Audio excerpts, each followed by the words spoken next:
Efésios 2, de 11 a 14, assim diz a palavra do nosso Deus.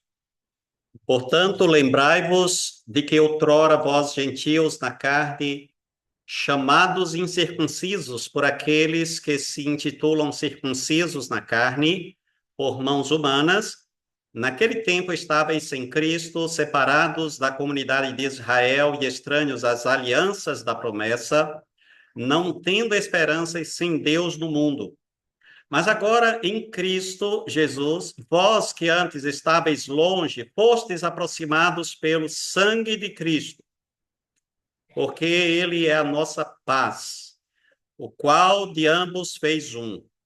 E tendo derribado a parede da separação que estava no meio, a inimizade, aboliu na sua carne a lei dos mandamentos na forma de ordenanças, para que dos dois criasse em si mesmo um novo homem fazendo a paz. Até aí vamos orar neste momento. Senhor, aplica em nosso coração, fala conosco nesta noite, através da tua palavra, no nome de Jesus, o nosso Senhor. Amém. Podeis assentar. Então, nós vamos falar nesta noite sobre o homem sem Cristo e o homem em Cristo. É o título para a nossa mensagem nesta noite, para a nossa meditação. O homem sem Cristo é um gentio, é um pagão, separado da comunidade de Israel, estranho às alianças, sem esperança, está perdido e sem Deus no mundo. Esse é o homem sem Cristo. Porém, o homem com Cristo, em Cristo, foi aproximado pelo sangue de Jesus. Ele tem esperança da vida eterna, tem confiança, tem certeza da salvação. E isso não é presunção. Essa certeza quem dá é o próprio Deus. É a própria palavra de Deus, uma vez que ele creu no Senhor Jesus Cristo. Ele tem a vida eterna e tem paz com Deus. É sobre esse assunto que nós vamos falar nesta noite, o nosso último estudo nesse texto aí de Efésios, capítulo 2, de 4 a 10, os irmãos devem estar lembrados, tem um tempinho, mas nós estudamos esse texto, falamos sobre a riqueza da misericórdia de Deus. Bem que esse texto que nós estudamos poderia ter outro título, como, por exemplo, os extremos de Deus. Veja se não é. Por causa da riqueza da sua misericórdia, Deus nos amou. Isso é extremo ou não é extremo? Nós estávamos perdidos, estávamos debaixo de condenação, de maldição, ofendemos a Deus e de repente Deus nos amou. Mas por que Deus nos amou? Qual a razão por que ele nos amou? Não seria melhor ele ter dito assim: olha, vocês me ofenderam, vocês pecaram contra mim, se afastaram de mim, eu vou perdoar vocês, mas vocês fiquem aí no cantinho de vocês e eu vou continuar conduzindo o meu mundo. Mas não, ele nos amou, isso é extremo, a ponto de nos salvar. A palavra diz assim: mas Deus, sendo rico em misericórdia, por causa do grande amor com que nos amou. Além do mais, por causa da riqueza da sua misericórdia, Deus nos deu vida e nos salvou por meio de Cristo. Estávamos mortos nos nossos delitos e pecados, estávamos afastados de Deus, e se não bastasse ele ter nos amado, ele nos deu vida, ou nos vivificou, nos ressuscitou. Um morto não fala, não vê, não anda, não se movimenta. Da mesma forma, o morto espiritual. O homem sem Deus, ele não consegue fazer nada para agradar a Deus, para a sua salvação. Ele, por mais obras que ele faça, por melhor que ele seja, por qualquer coisa de bom que ele possa fazer, ele, na tentativa de agradar a Deus, para que Deus o perdoe, tipo aquelas pessoas que dizem assim: olha, Sabe como é que é, né? Eu não sou uma pessoa tão má assim, eu não mereço ir para o inferno. Eu não desejo mal a ninguém, eu não bebo, eu não fumo, eu não ofendo ninguém. Sequer eu não mato nem um passarinho. Mas quero te dizer que a tua boa obra não vai te salvar, não vai impressionar Deus. Você pode ser a melhor pessoa do mundo, né, do ponto de vista humano, mas você não é bom o suficiente para Deus. Se a graça de Deus não for sobre você, você está perdido e para sempre. E você não poderá fazer nada para que Deus te salve, nem te eleja, nem te justifique, nem te regenere. Se a graça dele não operar, não tem salvação para ninguém. Então, nós estudamos, finalmente, o seguinte: por causa da riqueza da sua misericórdia, Deus nos fez assentar nos lugares celestiais. É por isso que eu insisto. E eu acho que eu deveria ter colocado como título dessa mensagem os extremos de Deus. Como assim? Estávamos caídos, estávamos completamente no pó, na terra, no lamaçal do pecado, chafurdando no lamaçal do pecado. E não foi suficiente para Deus ter nos amado, não foi suficiente para Ele ter nos salvado, nos perdoado. Ele fez além, ele foi além, ao extremo, ele nos colocou no lugar de destaque, nas regiões celestiais, em Cristo Jesus. Significa dizer que nós estamos acima de tudo e de todos com Cristo. Sabe onde é que Jesus está exatamente neste momento? Ele está sentado à direita de Deus, reinando absoluto sobre tudo e sobre todos, lugar onde Satanás queria estar. Quando Satanás se rebelou contra Deus lá no céu, antes de ele ser Satanás, ele era um anjo de luz. Se diz que o nome dele era Lúcifer, ou anjo de luz.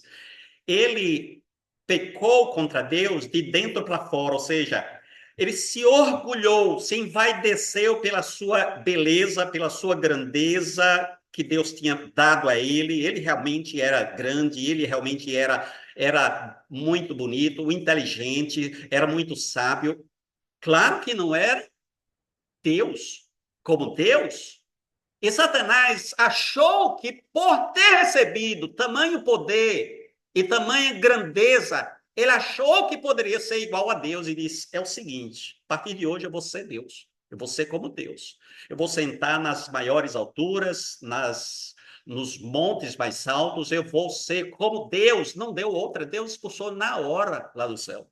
Deus o expulsou e ele conseguiu arrastar com a sua cauda a terça parte dos anjos. 33% dos anjos que estavam no céu, ele conseguiu arrastar atrás de si. Esses anjos se rebelaram também contra o Criador e se tornaram demônios. Então, os demônios que existem hoje, meus irmãos, são inimigos de Deus. Eles tentam, por todos os meios, destruir a obra de Deus.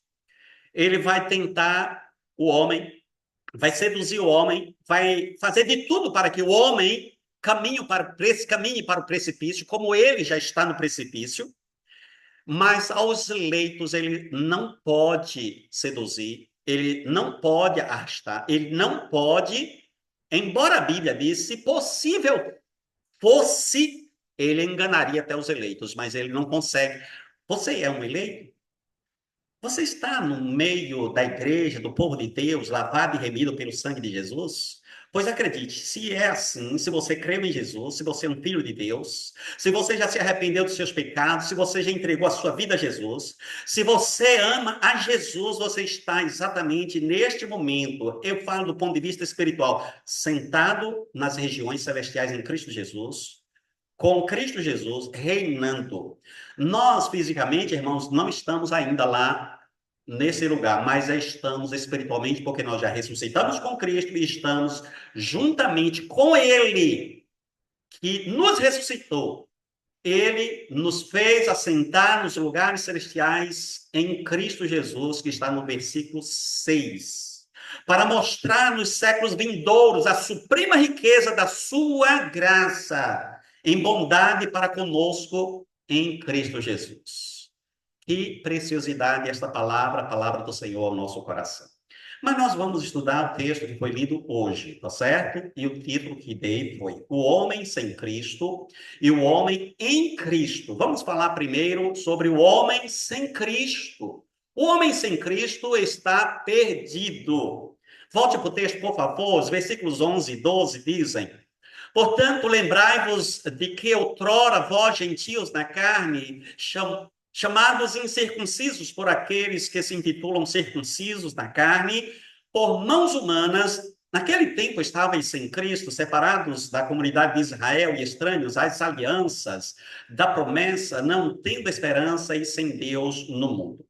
Essas palavras ditas pelo apóstolo Paulo foram direcionadas aos crentes da cidade de Éfeso.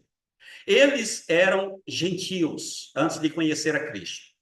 Então, como gentios, eles eram perdidos. Então, o homem sem Cristo está absolutamente perdido. Está caminhando a passos largos para o inferno. Quem ainda não creu em Jesus, quem ainda não confessou Jesus, quem ainda está resistindo com o coração endurecido, acredite, aliás, mesmo que você não acredite, você está caminhando para o inferno. E não sou eu quem diz. Quem diz é a palavra de Deus. Porque o homem sem Cristo está perdido, sem esperança, portanto, condenado, sem Deus no mundo, e por isso vai para o inferno. O homem sem Deus é um gentio, como diz o texto aí. Aliás, os judeus chamavam os pagãos, né?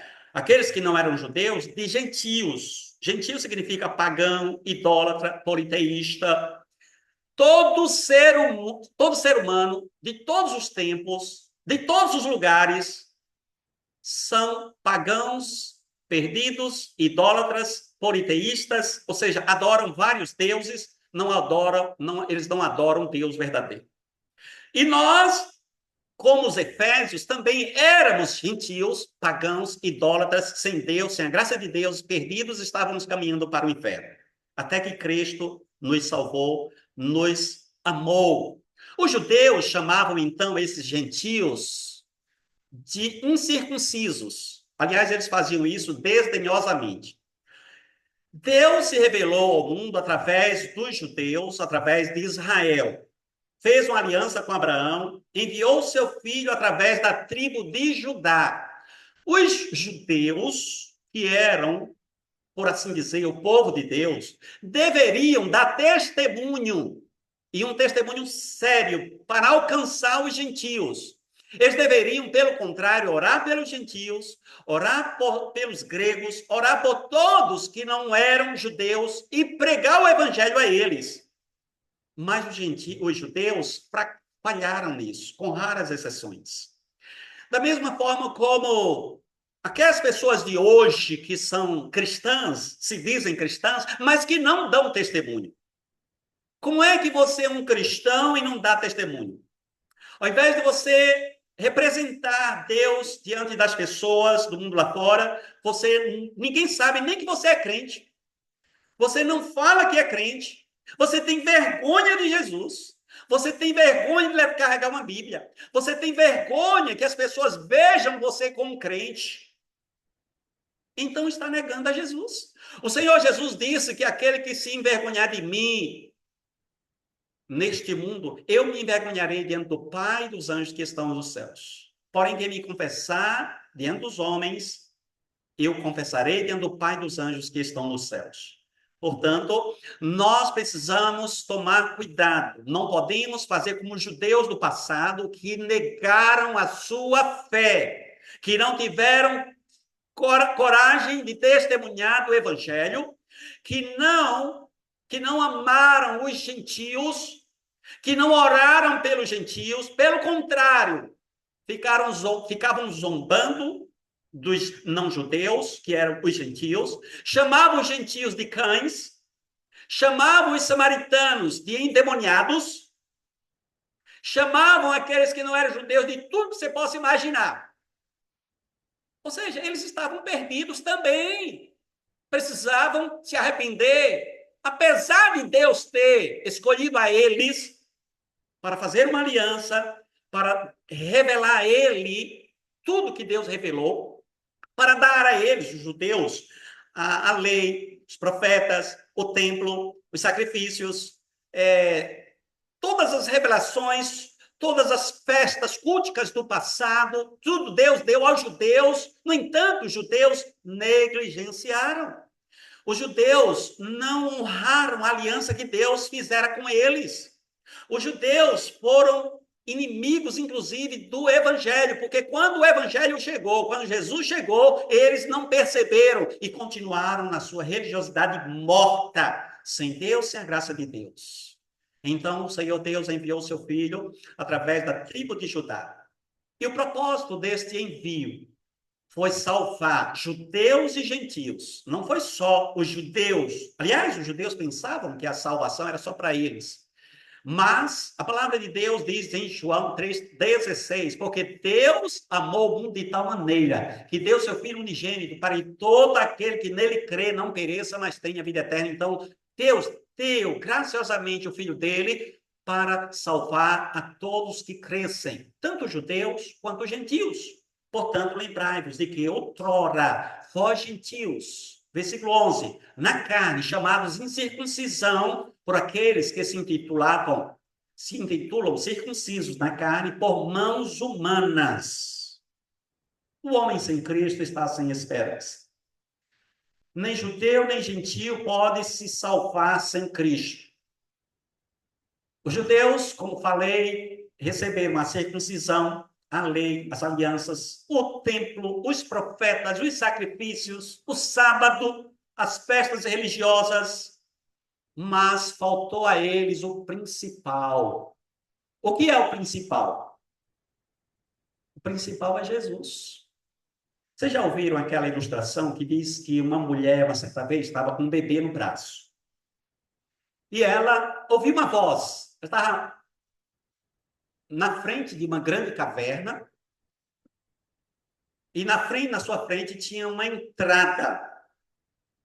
E ela ouviu uma voz, e a voz dizia assim: entre, pegue tudo que você puder, mas não esqueça o principal.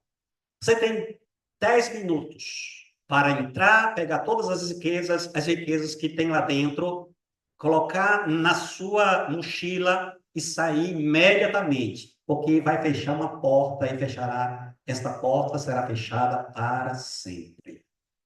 Aquela mulher entra e chegando lá, ela ficou embasbacada, esse palavrão mesmo, ficou perplexa diante de tanta riqueza e tanta beleza que ela viu lá dentro. Ela pegou o bebê dela, colocou no chão, imediatamente começou a encher a sacola, foi botando ouro, as pedras preciosas, se enchia, e ela ouviu a voz mais uma vez: sai imediatamente, você só tem 1 minuto para sair, porque a porta vai se fechar para sempre. Aquela mulher, na sua ganância, ela vai imediatamente e coloca mais coisa dentro da mochila e depois sai correndo. E quando ela saiu, a porta se fechou. A porta se fechou e ela esqueceu o bebê lá dentro. Ela ficou rica, mas o desespero acompanhou aquela mulher para todo sempre. Assim são as pessoas que se esquecem do principal. Assim são as pessoas que se esquecem de Jesus. As pessoas que não querem Jesus nessa vida, elas querem tudo. Querem amigos, querem dinheiro, querem casa, querem comprar e vender, querem ir e vir, querem passear, querem casar, se relacionar, ter filhos, mas não querem o principal, que é Jesus. Jesus é o principal. Se você esquecer Jesus, o desespero vai acompanhar você por toda a eternidade. É uma advertência. O gentio tem a lei no coração, a religião pagã, os deuses, mas lhe falta também o principal. O que é o principal? Jesus. Do ponto de vista dos judeus, nós somos gentios, porque nós não somos judeus. Mas se você creu em Jesus, você não é mais gentio. Se você ama Jesus, você não é mais gentio. Você agora é um cristão. Você é um seguidor de Jesus. Você é um filho de Deus. Você não é mais gentil. O gentil, por si, ele está separado da comunidade de Israel. Israel precisa crer no Messias. O gentio é estranho às alianças da promessa. O judeu tem as promessas, mas precisa se arrepender. O gentio não tem esperança. Está sem Deus no mundo. Pois foi exatamente o que aconteceu conosco antes de conhecermos a Cristo. Como diz o versículo 12, naquele tempo estavam sem Cristo, separados da comunidade de Israel e estranhos às alianças da promessa, não tendo esperança e sem Deus no mundo. Segundo lugar, meus irmãos, no nosso estudo, o homem em Cristo está próximo de Deus. Versículo 13 diz assim a palavra: mas agora, em Cristo Jesus, vós que antes estáveis longe, fostes aproximados pelo sangue de Cristo. O homem em Cristo deixou o paganismo. Se você está em Cristo, a vida velha, a sua vida velha ficou lá atrás. Você agora é uma nova criatura. Você abandonou a idolatria. Ah, mas você poderia dizer, mas eu não adoro ídolos. Como assim? Eu, no início, falei que todo mundo adora ídolo. Pode ser até que não adore uma imagem que está lá pendurada na parede, mas adora o dinheiro, adora um familiar, adora um bem material. Essas coisas são ídolos. E o pagão adora ídolos, sim. E se ele disser que não adora nada dessas coisas, ele está adorando a si mesmo, já que ele não adora o Deus verdadeiro. É por isso que todo ser humano é um idólatra, até encontrar o Deus verdadeiro, porque ele foi feito para adorar. Você foi criado para adorar, você tem uma inclinação para adorar. E por não conhecer o Deus verdadeiro, adora os ídolos, as coisas, os bens materiais. Se você for em qualquer lugar do planeta e chegar e investigar aquela população, aquele povo adora alguma coisa. Adora deuses, adora ídolos, adora árvores, rios, a natureza em si, os exércitos dos céus, como sol, lua, estrela, são idólatras até encontrar a Cristo. E aí, quando nós somos encontrados por Cristo, nós deixamos o politeísmo, o pecado, o mundo, as coisas desta vida e passamos a seguir a Cristo de todo o nosso coração. O homem em Cristo se tornou uma nova criatura. 2 Coríntios 5,17 diz assim, se alguém está em Cristo, é nova criatura. As coisas antigas já passaram, eis que se fizeram novas. Já pararam para pensar que nós vivíamos uma vida longe de Deus, de perdição, uma vida de maldição, de adoração de ídolos, uma vida cobiçando as coisas do próximo, mentindo, brigando, nos relacionando de forma errada. Mas aí, quando Cristo nos salvou, todas essas coisas foram banidas da nossa vida e agora nós somos novas criaturas em Cristo Jesus. É por isso que a palavra diz: quem está em Cristo é uma nova criatura, ou uma nova criação. Você foi recriado, você foi regenerado, você foi transformado, você foi ressuscitado. Então você é uma nova criatura, você é uma nova vida em Cristo Jesus. Você foi liberto da escravidão, do pecado. Por isso que o Senhor Jesus Cristo falou: e conhecereis a verdade vos libertará, lá em João 8,33. Quem comete pecado é escravo do pecado. E quem é que não comete pecado? Todos. Todos cometem pecado. Só que quando Cristo entra na vida da pessoa, essa pessoa é liberta do poder do pecado, da escravidão do pecado. E aí, irmãos, nós não vivemos mais na prática do pecado, ainda que eventualmente a gente falhe, ainda que eventualmente a gente tropece. Mas se você vai ali na rua e tropeça, e você cai na lama, Você vai ficar lá na lama deitado? Vai ficar lá tipo um porco se lameando? Eu acredito que não. Você vai se levantar, vai sacudir o pó e vai continuar a sua vida, a sua viagem. Não é verdade? Pois é, a vida espiritual é a mesma coisa. O cristão ainda tropeça, infelizmente. Tropeça no pecado, tropeça na mentira, tropeça em algumas coisas, infelizmente. Mas quando nós tropeçamos, a gente se arrepende, confessa e deixa o pecado e recebe o perdão de Deus, porque a Bíblia diz lá em João 9, se confessarmos os nossos pecados, ele é fiel e justo para nos perdoar os pecados e nos purificar de toda injustiça. Então, não vamos ficar na lama. Apesar de que tem gente que gosta da lama do pecado. Tem gente que gosta de continuar lá se lameando. Tem gente que gosta de abraçar o mundo, tá com saudade do mundo, como os israelitas caminhando daquele deserto para a terra prometida. Deus prometeu uma terra maravilhosa que manda leite e mel e alguns queriam voltar para o Egito. É aquela pessoa que hoje tem a promessa de que vai para o céu, mas quer voltar para o Egito, ou seja, para o mundo, para o pecado. E aí, aquele que retrocede, sinceramente, Deus não vai se alegrar com aquela pessoa. Veja, você foi reconciliado com Deus.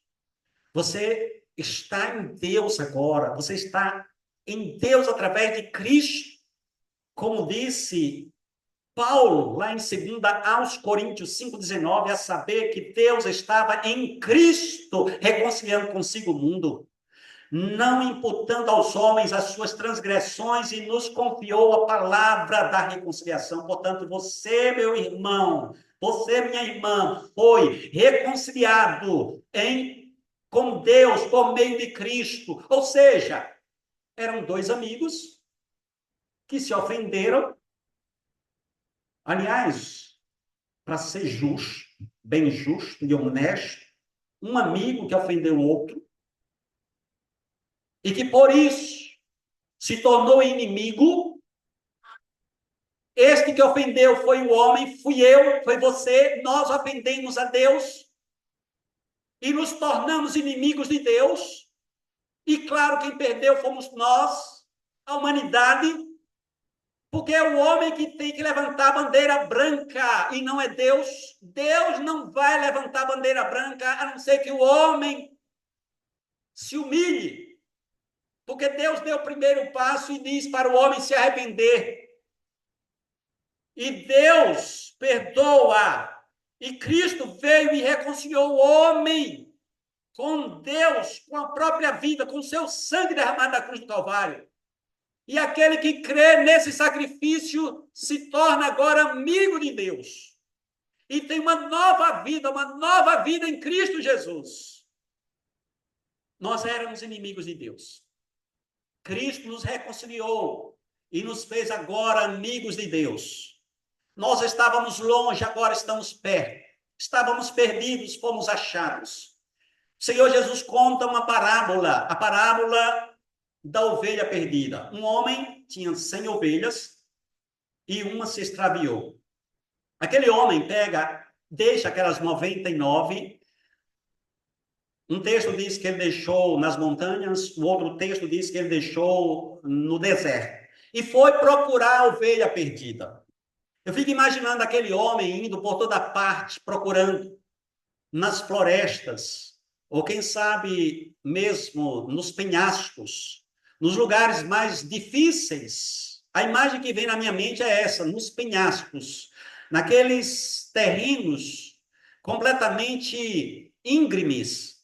E de repente, aquele homem procurando aquela ovelha, encontra a sua ovelha. Imediatamente ele pega a ovelha, coloca a ovelha nos seus ombros e leva e vai fazer uma festa, vai se alegrar com seus vizinhos, com seus amigos. Encontrei a minha ovelha perdida, diz a Bíblia que aquele homem vai se alegrar muito mais com aquela ovelha perdida que foi achada do que com as 99 que estavam lá em segurança. Pois é, você e eu somos esta ovelha perdida e o Senhor Deus nos encontrou e ele, diz a Bíblia, faz uma festa no céu. E esta festa no céu que Deus faz é com os anjos, se alegrando, festejando por um pecador que se arrepende. Se você se arrependeu, acredite que há festa no céu. Se você confessou Jesus, há festa no céu. Se você publicou o nome de Jesus, há festa no céu. Se você é uma nova criatura, há festa no céu. Mas se você ainda continua com o coração endurecido, aí, sinceramente, a sua vida está em risco. Colossenses 3:1 diz assim: portanto, se fostes ressuscitados juntamente com Cristo, buscai as coisas lá do alto, onde Cristo vive, assentado à direita de Deus. Fomos ressuscitados com Cristo, então devemos buscar as coisas lá do alto. É impressionante como essa geração é uma geração materialista, que está muito mais interessada nas coisas desta vida. Esta geração busca muitas coisas dessa vida, as pessoas querem ficar ricas, prósperas, famosas, poderosas. É impressionante. E são poucos os que buscam as coisas lá do alto. São poucos os que ajuntam tesouro no céu, onde a traça não pode corromper, onde o ladrão não pode roubar, onde a ferrugem não pode destruir e acabar. Ajunte tesouro no céu. Coloque o seu tesouro no reino de Deus. Coloque a sua vida em segurança, meu amigo. Coloque a sua vida em segurança, e a sua segurança é Cristo Jesus. Mas agora em Cristo Jesus, vós que antes estáveis longe, fostes aproximados pelo sangue de Cristo, versículo 13. Terceiro e último lugar, o homem em Cristo tem paz com Deus e com os homens. Versículo 14 diz assim a palavra: porque ele é a nossa paz, o qual de ambos fez um, e tendo derribado a parede da separação, que estava no meio, a inimizade. Tudo de que precisamos é de paz. Não é verdade? O homem daria tudo pela paz. Aquelas pessoas, por exemplo, que perdem a paz, que perdem a alegria de viver. Não são poucas as pessoas que estão doentes hoje. E quando se trata de doença lá na alma, os problemas emocionais, por exemplo, as pessoas que não têm alegria, elas dariam tudo para ter a paz. Mas eu vou mais longe. A paz verdadeira, a paz de que nós precisamos é a paz espiritual, a paz com Deus. Paz com Deus, essa paz com Deus só é possível por meio do nosso Senhor e Salvador Jesus Cristo. Foi o Senhor Jesus que falou assim: deixo-vos a paz, a minha paz vos dou, não vos la dou como o mundo a dá. Não se turbe o vosso coração, nem se atemorize. João 14:27. E ainda a palavra de Deus lá diz em Romanos 5:1, justificados, pois, por meio de Cristo, temos paz com Deus. A paz com Deus é por meio de Jesus Cristo. Porque quem não tem paz com Deus está com a alma vazia. Eu me lembro que antes de conhecer o Evangelho, a minha alma era vazia. E todos que não conhecem o Evangelho têm a alma vazia. Uma angústia, uma tristeza, um desespero, uma falta de esperança. Aqueles que não têm Jesus não têm esperança nenhuma, não têm garantia nenhuma. Imagine uma pessoa que está à beira da morte e não sabe o que vai acontecer quando partir para outra vida. Imagine aquela pessoa que está perto de fechar os olhos para sempre e não saber o que virá do outro lado. A pessoa que não tem certeza da sua salvação, acredite, está caminhando para o inferno. Quem diz isso é a palavra de Deus, porque essa pessoa não creu em Jesus, não se arrependeu, não tem paz com Deus, não tem a vida eterna, não tem a salvação, está perdida ainda. Mas a paz com Deus é possível por meio de Jesus. E quando nós encontramos a Jesus, nós também temos paz, podemos ter paz com os homens. Pois é exatamente o que Cristo oferece. aos que creem, paz na alma, paz com Deus e paz com os homens. Cristo é a nossa paz, diz a Bíblia. Cristo é a nossa vida. O viver para mim é Cristo e o morrer é lucro, diz o apóstolo Paulo lá em Filipenses 1:21. O Senhor Jesus Cristo, então, oferece essa paz.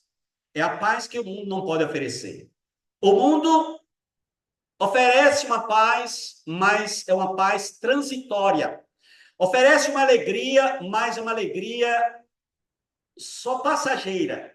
As pessoas tentam se enganar. Elas vão para as festas, elas vivem em si mesmadas, longe de Deus, ou então tentar alcançar esta alegria, esta paz, apenas ignorando tudo e a todos, não indo para lugar nenhum, ficando dentro de casa, na frente das telas, passando o tempo, mas sem esperança, sem Deus, dá no mesmo. Tanto os que curtem a vida, quanto aqueles que ficam somente lá trancados dentro de casa, estão perdidos para sempre, a não ser que se arrependam e creiam no Senhor Jesus Cristo. Colossenses 3:4 diz: quando Cristo, que é a nossa vida, se manifestar, então vós também sereis manifestados com ele em glória. 1 Coríntios 15:19, se a nossa esperança em Cristo se limita apenas nesta vida, somos os mais infelizes de todos os homens. Cristo proporcionou a nossa paz com Deus. Cristo nos une ao nosso Deus. Aqueles que creem em Cristo têm paz com Deus. E também Cristo proporcionou a nossa paz com os homens, com o nosso próximo, que é importante. Se nós temos paz com Deus, precisamos ter paz com os homens, porque os judeus viviam inimizados como gentios. E Cristo vai e quebra a parede da separação, que era justamente a inimizade. Então, judeu e gentio é um povo só, são cristãos, são amigos, amigos uns dos outros e amigos de Deus. Repetindo o versículo 14, porque ele é a nossa paz, o qual de ambos fez um, e tendo derribado a parede da separação, que estava no meio, a inimizade. Então, Cristo derrubou a parede da separação, Cristo uniu judeu e gentio, Jesus deixa de judeu, melhor dizendo, judeu deixa de ser judeu, gentio deixa de ser gentio, agora todos somos cristãos. E o último versículo diz assim, o versículo Gálatas 3:28 diz assim, dessa arte ou dessa maneira, não pode haver judeu nem grego ou gentio, nem escravo nem liberto, nem homem nem mulher, porque todos vós sois um em Cristo Jesus. Então, acabou. Para Deus agora não existe mais grego ou gentio, nem judeu, agora somos cristãos, somos um só povo. Lá no céu não vai ter rico, nem pobre, nem preto, nem branco, nem alto, nem baixo, lá vai ter apenas o povo redimido, lavado e remido pelo sangue de Jesus. Um povo só, não vai ter mais separação, como acontece aqui e agora nos nossos dias, nos nossos tempos. Os povos se separam, os povos têm muitas línguas, mas lá no céu vai ser uma língua só, uma língua universal, a língua que todos nós vamos adorar o nosso Deus de todo o nosso coração. Amém? Então, nós estudamos aqui nessa noite, o homem sem Cristo está perdido, sem esperança, sem Deus no mundo. O homem sem em Cristo foi aproximado de Deus, deixou o paganismo, o politeísmo, o pecado, o mundo. O homem em Cristo se tornou uma nova criatura. O homem em Cristo tem paz com Deus. Como disse Paulo, justificados, pois, mediante a fé, temos paz com Deus por meio do nosso Senhor Jesus Cristo. Vamos orar, baixe sua cabeça. Obrigado, Senhor, muitíssimo obrigado. Obrigado pela tua palavra, aplica em nosso coração. Não somos dignos, Senhor. O Senhor nos amou a tal ponto de ter sacrificado o próprio Filho por nós, para nos redimir, para nos alcançar. Senhor, tem misericórdia de nós. Não permita, Senhor, que ninguém se perca. Se tem alguém aqui que ainda não se rendeu a Jesus, que faça isso hoje, agora, urgentemente, porque é muito sério. É muito sério quando se trata de salvação, de vida eterna. A nossa vida futura, a nossa vida eterna. Que a tua graça, Senhor, imprima no coração de cada um a tua palavra que foi pregada nesta noite. E que cada um, Senhor, te ame, te adore, te sirva de todo o coração. Muito obrigado pela tua revelação ao nosso coração nesta noite. Muito obrigado, Senhor. Em nome de Jesus, o nosso Salvador. Amém. Agora nós vamos passar